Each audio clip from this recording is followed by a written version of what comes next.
nom dont on appellera Dieu. L'Éternel notre justice. Dieu est ta justice. Donc le grand je suis, il est tout ça.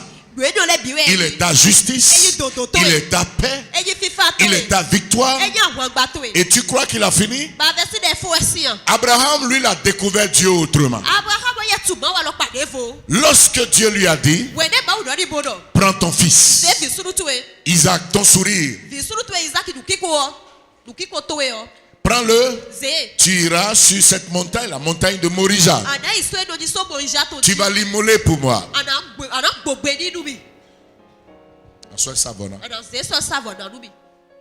C'est plus doux. Ils étaient habitués à ériger des autels et consentir des sacrifices pour l'Éternel. Et Dieu lui dit, tu le feras sur la montagne de Morija. Il a fallu 3 jours de voyage.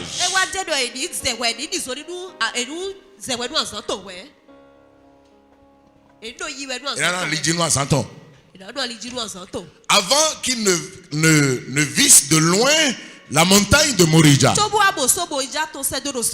Et le fils qui demande, il est habitué à sortir avec son père.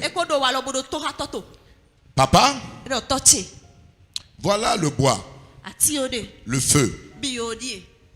Où est l'animal qui va être immolé?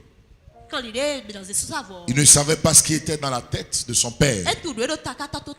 Mais papa a dit, Dieu se pourvoira lui-même un animal pour le sacrifice.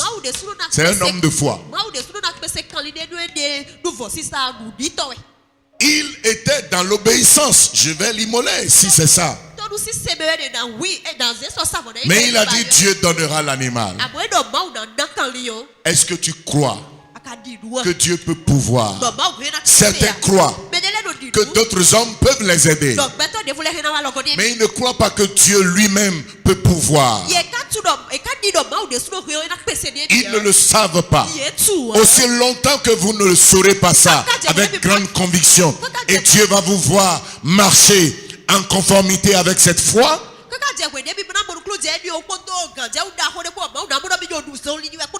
vous ne verrez pas Dieu comme étant votre pourvoyeur. Vraiment. Je vous parle d'expérience et je vous parle de la parole.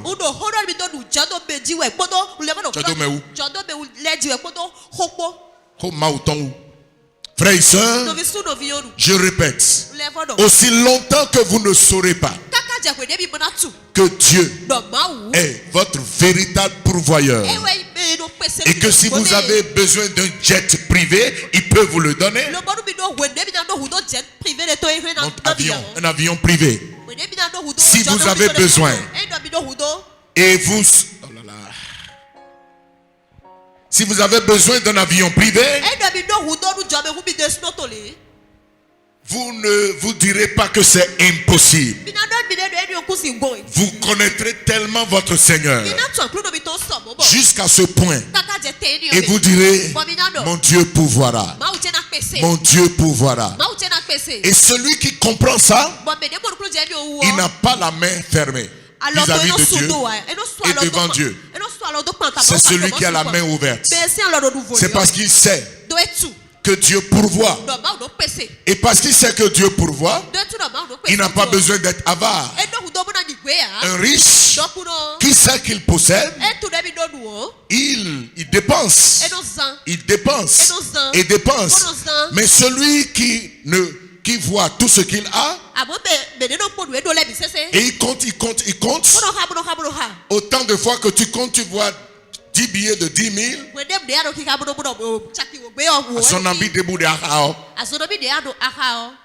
Tu vois 10 billets de 10 000. Je vais compter encore. 10 billets de 10 000. 100 000, c'est 100 000. Et tu as compté, tu peux compter 1 million de fois. Tu verras la même chose, à moins que ça tombe. Et tu dis, voilà tout ce que j'ai. Maintenant, il faut calculer. Bic à la main. loyer, provision, électricité, eau.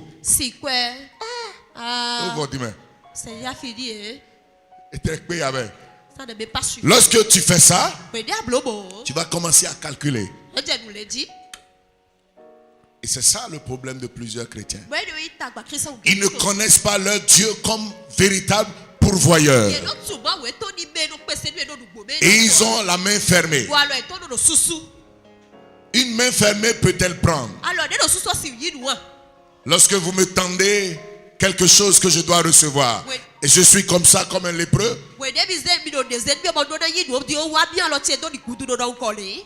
est-ce que je peux recevoir? Même le lépreux, il a les doigts ne sont plus en place. Il y a au moins la paume qui est un peu ouverte. Mais si je suis comme ça, je ne peux pas prendre. Plusieurs sont comme ça avec Dieu. Dieu bénis-moi.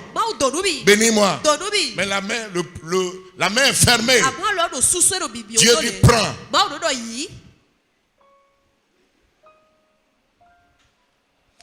Lorsque tu connaîtras ton Dieu comme Jéhovah Jireh, l'Éternel ton pourvoyeur, vous allez voir certains l'écrire derrière des motos, je vois ça. Ils mettent ça sur leur enseigne. Ça ne veut rien dire. Le dire, c'est pas ça. L'expérimenter nécessite un conditionnement personnel. Frère, tu dois te mettre dans une certaine situation. Tu te mets. Frère et soeur, avant de savoir qu'il est ton pourvoyeur, c'est ce que Abraham a expérimenté. Il était le premier qui a dit: je donnerai à Dieu la dîme de tout. Il a donné la dîme de tout à Melchizedek.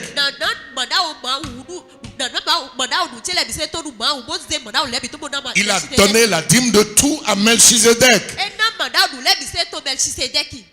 Melchizedek qui était un type, une théophanie, manifestation divine sous forme humaine.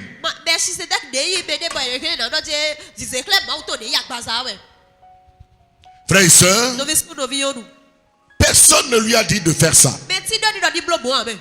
Et il a fait ça. Plusieurs chrétiens, Dieu le dit, la loi de Dieu l'a dit. La grâce, les temps avant la loi, les temps d'Abraham, de Jacob, ça a été pratiqué. Jésus l'a dit. Il ne faut pas négliger ça. Matthieu 23, verset 23. Ils entendent pourtant, ils disent: est-ce que vraiment il faut donner la dîme? Ils ne savent même pas que la dîme c'est le b.a.-ba, c'est la base même de l'apprentissage à être un donneur.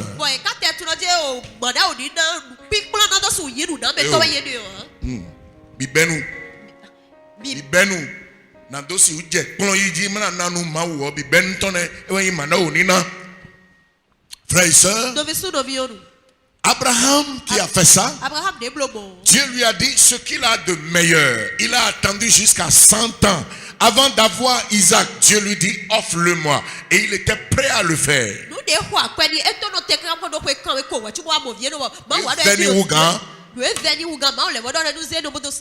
Son fils. Et il allait le faire.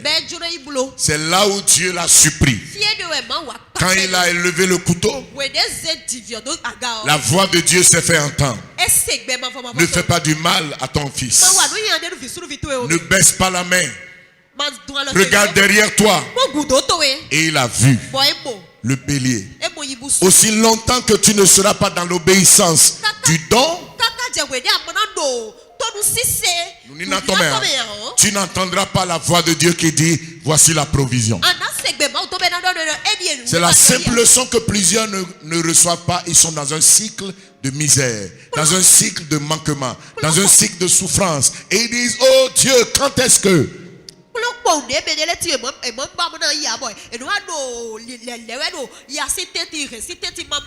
Frères et sœurs, le Dieu que tu sers, le Dieu d'Abraham, si tu veux adorer le Dieu d'Abraham,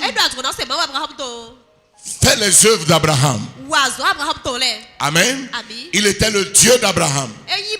Quand Abraham est mort, il s'est appelé Dieu d'Isaac.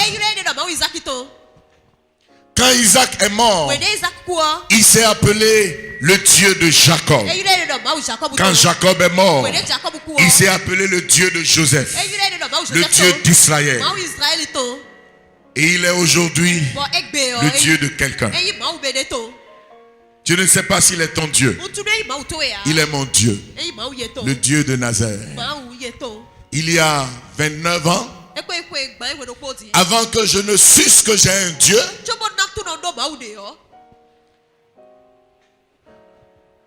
c'était un jeune garçon qui témoignait.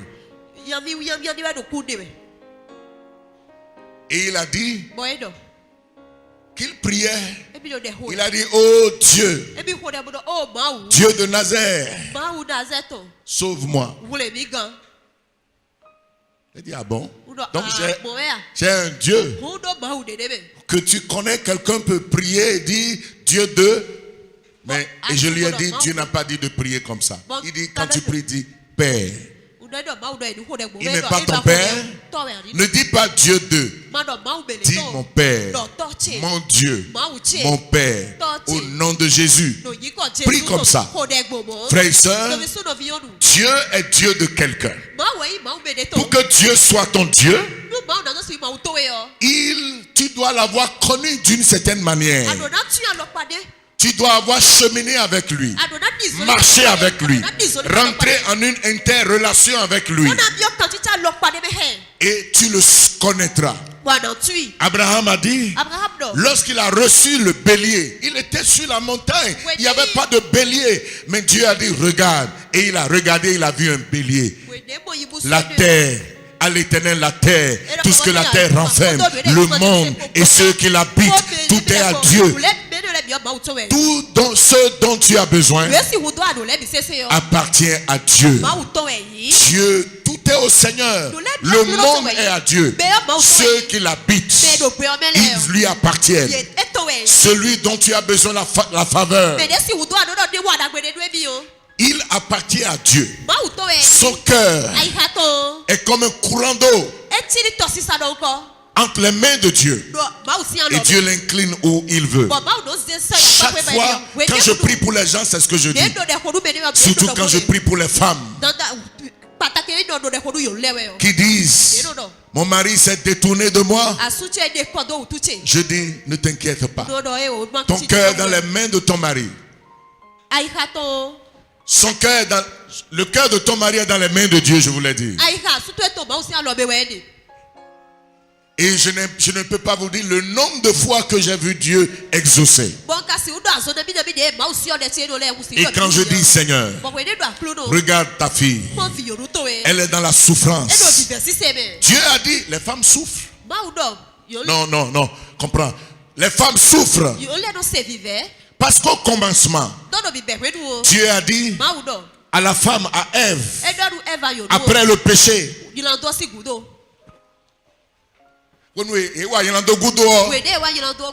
a dit à Ève, toi, tes désirs se porteront constamment vers ton mari. Prenez une femme, quel que soit ce qu'elle est, chancelière d'Allemagne, premier ministre de la Grande-Bretagne, chef d'État, ministre de la République, quel que soit le statut de cette femme, elle a besoin d'un petit homme pour être sous sa couverture. Je ne me moque pas des femmes. Elles sont une force. Et c'est elles qui nous ont mis au monde. Comme quelqu'un l'a dit, si les hommes sont les têtes, elles sont les coups qui tournent les têtes. Vraiment. Si vous pensez, vous ignorez la force d'une femme et vous parlez à la tête vous parlez à un homme, ça veut dire vous parlez à la tête et vous croyez que vous avez gagné la maison. Il y a une femme qui est calme, qui ne dit rien. Elle sait comment toucher le cœur de cet homme. Si l'homme qui est la tête est en train de regarder comme ça, vous ne saurez pas quand il va faire ça. C'est lorsque le cou va le tourner vers ici, il va regarder ici. Et point final. C'est la force de la femme.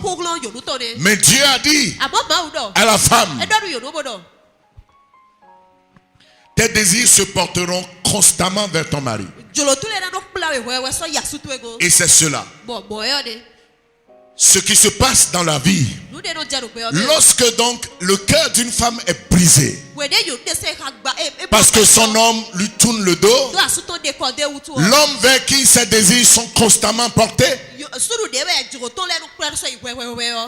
cet homme-là, s'il se détourne d'elle, elle devient malheureuse. Dieu a dit dans le livre de Malachie chapitre 2, il a dit aux hommes, vous couvrez mon autel de larmes.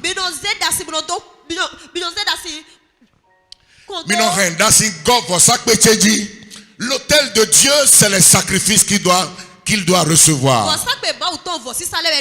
On doit venir offrir des sacrifices de bonne odeur. Mais Dieu dit, son autel est rempli de larmes. Et quelles sont ces larmes?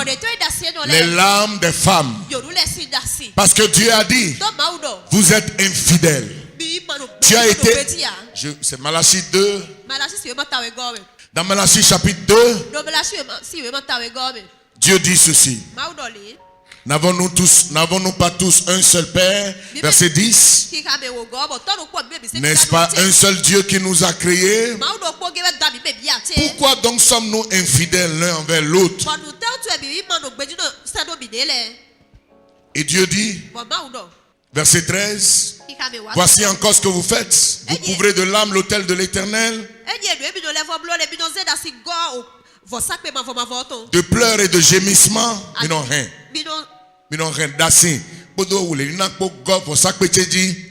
De sorte que qui n'a plus égard aux offrandes et qui ne peut rien agréer de vos mains.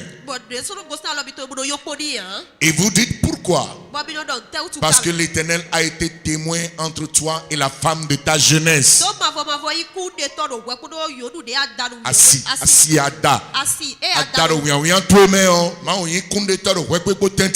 À laquelle tu es infidèle. Bien qu'elle soit ta compagne et la femme de ton alliance.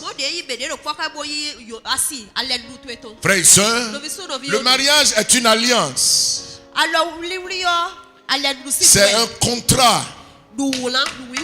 Alors, lorsque vous violez ça, Dieu ressent ça.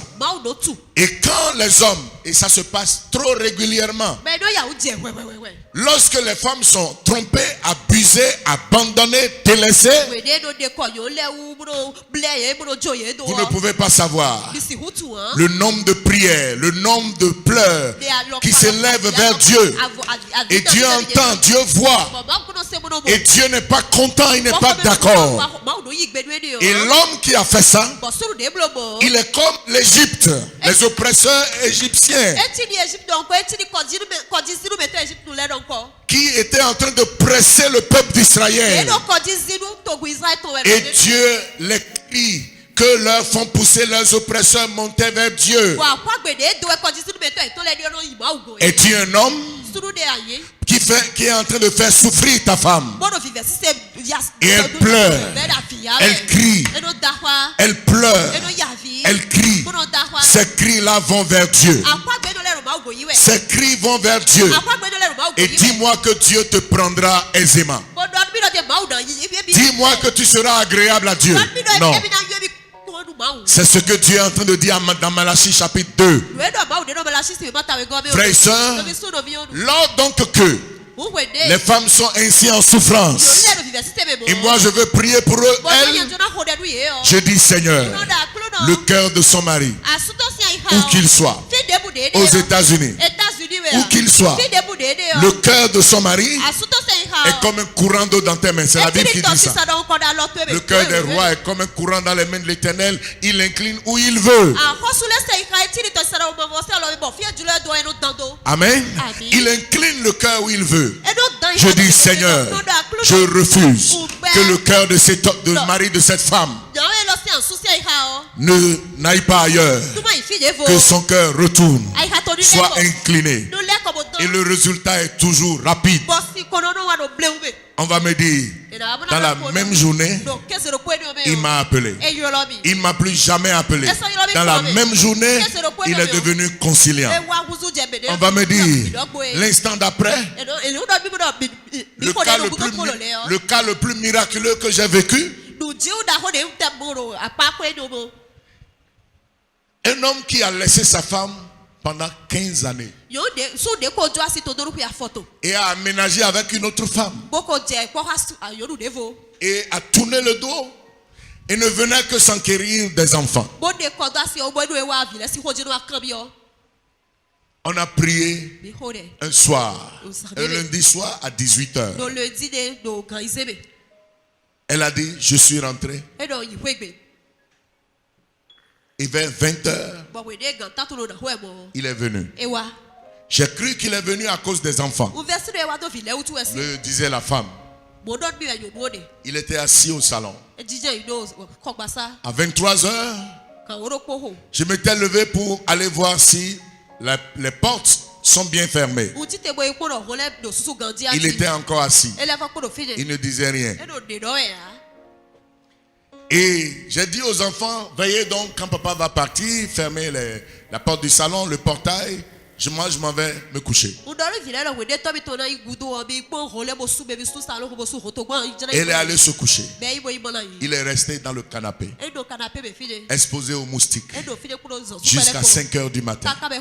Et à 5h, elle a dit, j'ai entendu quelqu'un. Qui est-ce qui me dérange? Elle a cru que c'était ses enfants.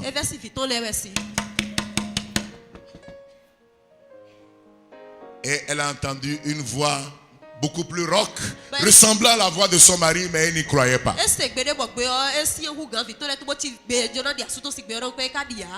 s'est levée pour ouvrir. Elle a sursauté de peur quand elle a vu que c'est son mari. Est-ce qu'elle est là pour me nuire?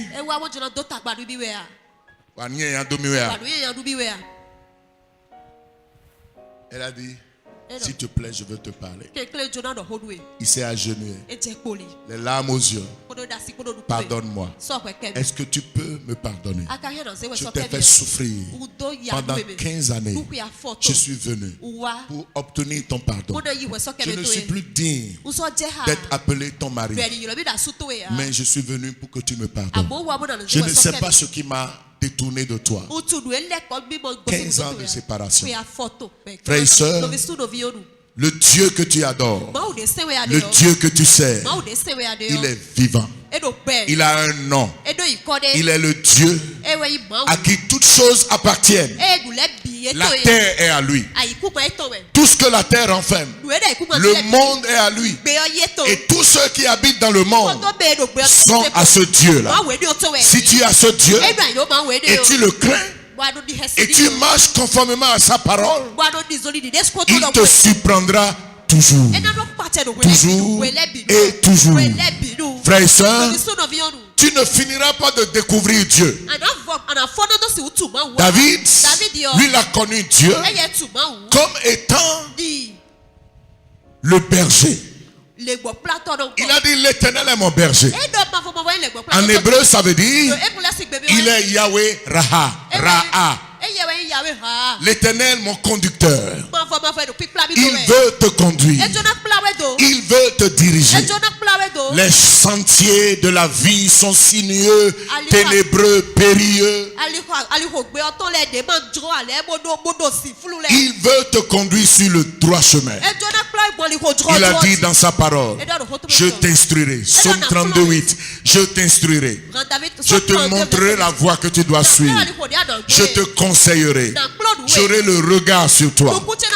Si tu connais le grand je suis, il sera ton berger, ton conducteur, ton Jéhovah Raha. Dans le livre d'Ézéchiel, la Bible dit au dernier verset du livre d'Ézéchiel, voici le nom dont on appellera l'Éternel. Vous êtes avec moi? Dans Ézéchiel 48, le verset 35, on est en train de mesurer la ville de Dieu. Circuit 18 000 cannes. Et dès ce jour, le nom de la ville sera l'Éternel est ici. Amen. Yahweh Shammah. L'Éternel est ici. Si tu l'as en lui, en toi, tu as gardé sa parole. Jésus a dit, celui qui m'aime, il gardera ma parole. Mon Père l'aimera. Nous viendrons à lui. Nous ferons notre demeure chez lui. S'il est véritablement en toi, certains chrétiens n'ont pas le Seigneur en lui, en eux. Si vous le dites à quelqu'un, je ne pense pas que le Seigneur est en toi. Dites pourquoi? Quel droit tu as? Pourquoi tu me juges? Comment peux-tu dire ça? Tu es en tout le monde. Il est en moi, il est comme il est en toi.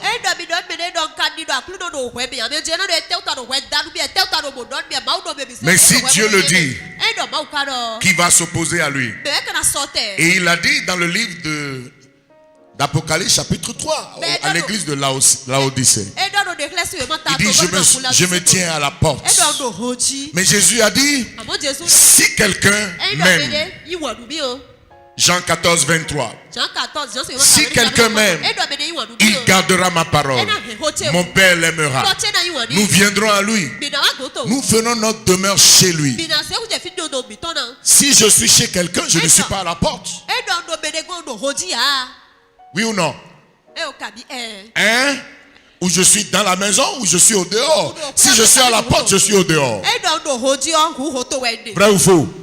Et Jésus dit à l'église de Laodicée, les chrétiens de Laodicée, il dit, je me tiens à la porte. Je suis à la porte et je frappe.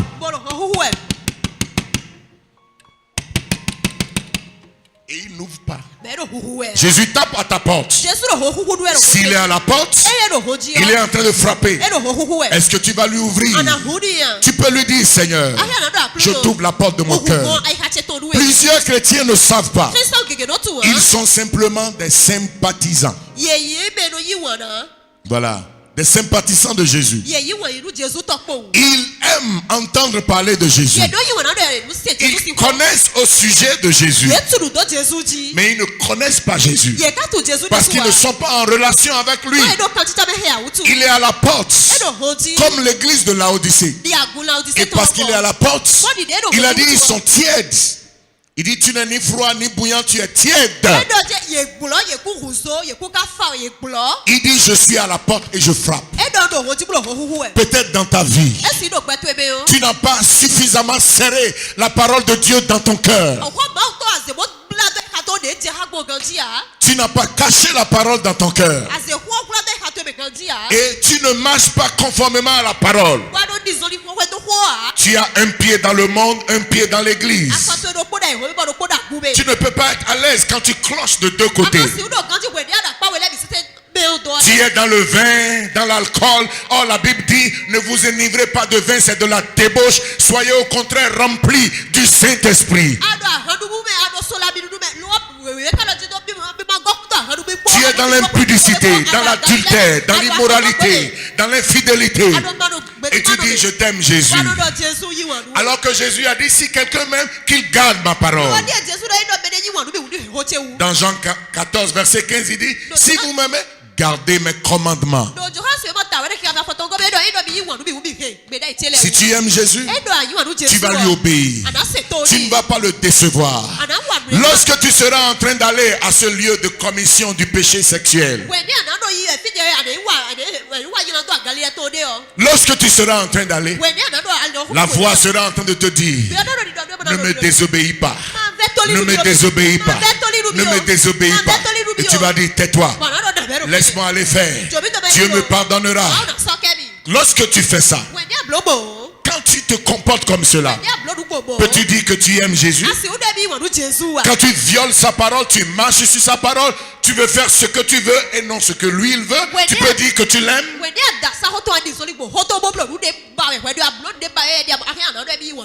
Est-ce que j'ai besoin de dire à Dieu je t'aime? Dieu n'aime pas une femme ou un homme que vous pouvez flatter.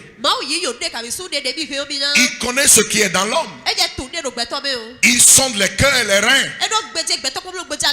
J'entends souvent nos amis de l'autre côté en Amérique. I love you, Jesus. I love you, Jesus. I love you, Jesus. I love you, Jesus.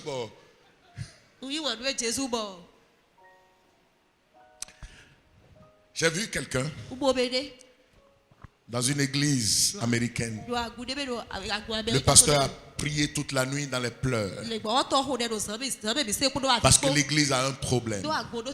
Ils ont acheté, ils appellent ça down payment. Ils ont acheté le bâtiment de l'église et chaque mois ils doivent payer de l'argent. Et si ils commencent à rater à un seuil, on peut leur reprendre. Donc on voulait expulser l'église du bâtiment parce qu'ils n'arrivaient plus à payer. Comme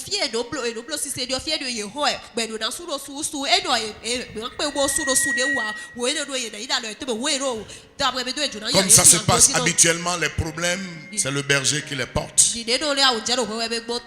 Le pasteur a pleuré toute la nuit. Il en parlait et il pleurait. Parce qu'il savait de quoi ses membres sont capables. Il savait.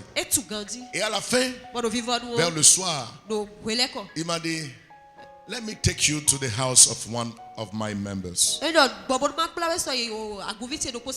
Et nous sommes allés. Et on a parlé. Il faisait entraînement à son chien. Il jette quelque chose en l'air. Le chien peut sauter jusqu'à cette hauteur et prendre. Et après, il montrait à son pasteur. Il dit, come and see. The Lord has so blessed me. He has blessed me so mightily. Look. Et il lui montrait 2 bateaux de plaisance qui n'étaient pas déballés encore, qu'on lui a livrés. Des bateaux pour aller sur la mer. C'est pas trop grand, hein? De plaisance. Il a dit, this is for my wife and this is for me. And we will go on the sea and we will have fun. On va se distraire. J'ai vu les larmes sur les yeux du pasteur.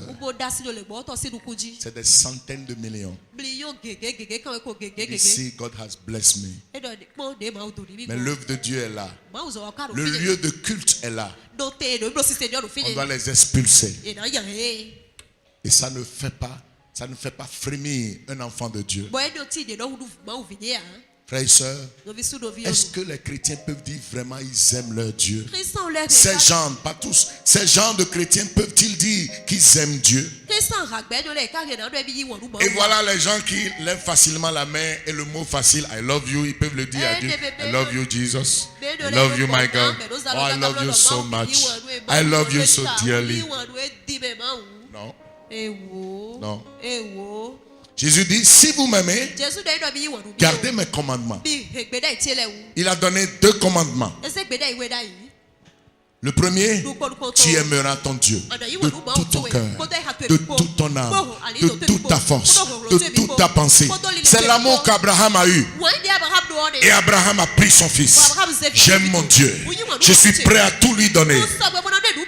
Et il a été Jéhovah Jireh pour Abraham. Tu ne finiras pas de découvrir Dieu. Lorsque donc sa parole sera en toi et tu seras en train de lui obéir, tu ne lui refuseras rien. Dieu a dit à Abraham, je sais maintenant que tu m'aimes parce que tu ne m'as pas refusé ton fils. Il a dit ton fils.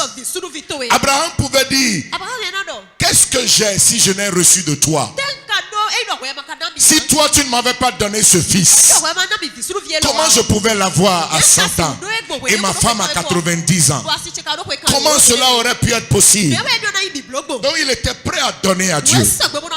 Frères et sœurs, lorsque tu vas découvrir Dieu véritablement, tu vas serrer sa parole dans ton cœur. Et il sera ton Yahweh Shammah. L'Éternel est ici. L'Éternel est ici. Est-ce que tu connais son nom? Il est Yahweh Shalom. Il est Yahweh Tsikenu, ta justice. Il est Yahweh Jireh. Il est Yahweh Nissi. Il est tout pour toi. Lève-toi pour parler au Seigneur. Est-ce que tu peux élever tes mains et dire merci Seigneur? Et dire louange à Dieu. Et dire gloire à Dieu. Élève ta voix et prie. Prie au nom de Jésus.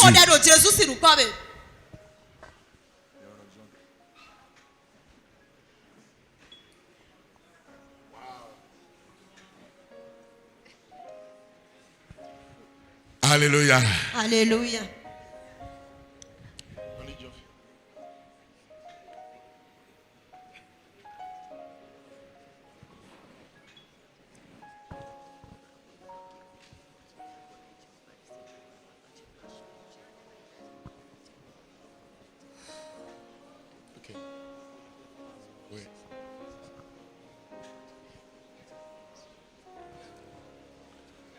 Le Dieu qui s'appelle Je suis.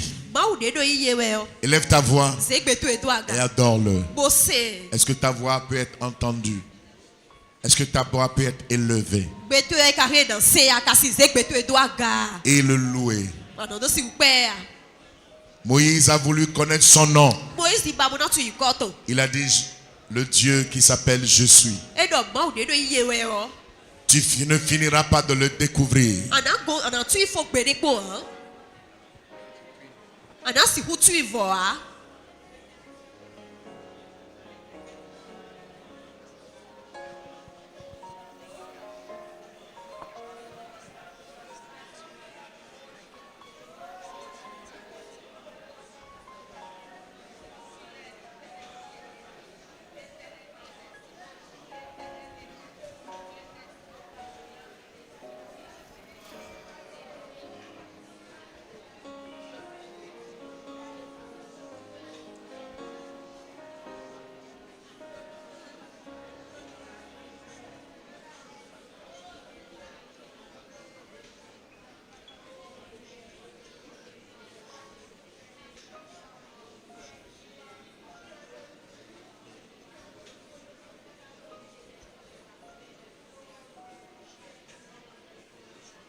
Dans le nom du Seigneur Jésus, nous avons prié. Amen. Nous avons vu dans le livre de Daniel, le roi Nebuchadnezzar disait de lui, il dit, puisse ton Dieu que tu sers avec persévérance te délivrer. Sous quelle facette connais-tu ton Dieu, mon frère? Tu vas élever ta voix et prier le Seigneur. Le Dieu que Daniel avait servi a pu le délivrer de la fosse au lion. Il a pu également le délivrer de la fournaise ardente. Puisse ton Dieu te délivrer de tes situations. Élève ta voix et prie au nom de Jésus-Christ.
Dans le nom du Seigneur Jésus, nous avons prié.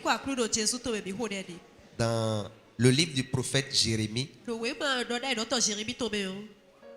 le Seigneur disait, il dit, invoque-moi, je te répondrai. Il dit, je t'annoncerai de grandes choses, des choses cachées que tu ne connais pas. Il y a beaucoup de choses que nous ignorons. Et nous voudrions que Dieu nous fasse connaître ces choses. Alors tu peux découvrir Dieu sous l'une de ces facettes-là. Mon frère, prie, demande que Dieu te fasse découvrir des choses que tu ne connais pas et que tu désires connaître. Prie au nom de Jésus.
Dans le nom du Seigneur Jésus, nous avons prié.